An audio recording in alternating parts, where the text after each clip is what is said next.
I am Srikar Sanapareddy and I am the co-founder of Gradvine, and I am swooping by today to give you a quick update. The number of H1B applications for 2025 are expected to drop by 50%. Now, is your heart in your mouth? Are you panicking? Well, this may not be the worst thing, and I'm going to tell you why.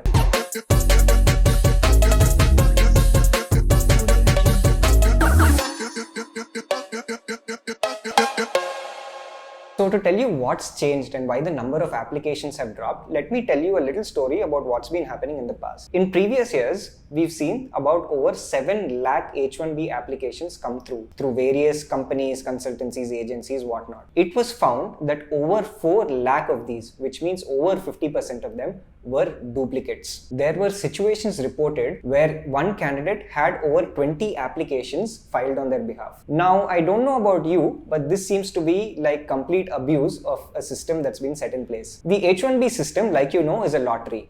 That means everybody who goes in is on even ground, and if their application is picked, then they can stay back and work in the US for a significant period of time. Now, obviously, if there are multiple applications filed on your name, the chances of you getting picked are higher. It is also fairly intuitive for you to understand that legitimate companies who are hiring good graduates through very proper means will not do this business of duplicate applications. So where are these 20 applications per one person coming from? This is usually through consultancies or agencies with students who go into fairly ordinary universities in the US and cannot secure a full-time job at a reputed company which has a proper H1B filing mechanism in place for its employees. Now, in terms of these duplicate applications, it's fairly intuitive to assume that legitimate companies that are recruiting good students through a proper H1B sponsorship means will not file these duplicate applications. Most of these duplicate applications are filed by what are known as job consultancies. A lot of students who graduate from poorly reputed universities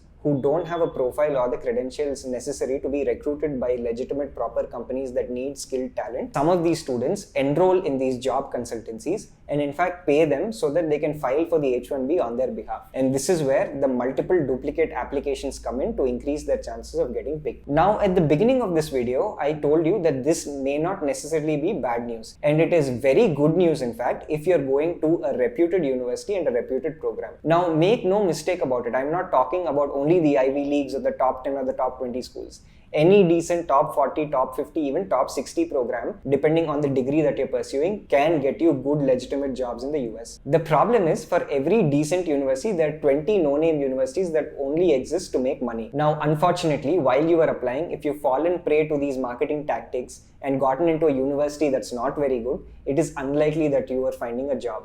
And therefore, the change in the H1B process is going to come back to bite you in the back in most likelihood. Now, for all of you looking at the future, planning to apply for a master's degree in the US for the fall of 2025 or anytime in the future, with this change, it is far more imperative now that you go to a good university where recruiters have a history of recruiting talented candidates from. There are a lot of such universities and a lot of such programs, and honestly, it's not that difficult to get into them, provided you put in a little bit of effort yourself. There's been a lot of narratives in the past where people have said absolutely nonsensical things like it doesn't matter which university you go to, or it doesn't matter the quality of the program that you go to, you're still getting the OPT period and you'll still get a job. Well, that wasn't true in the past. And that's absolutely not going to be true as we go to the future. As a student, for you to make the most of this H1B benefit at this point in time, you have to start at the research stage where you're picking your universities wisely. And if you want to do that, you know who to reach out to. You can always schedule a free consultation call with our team using the link in the description.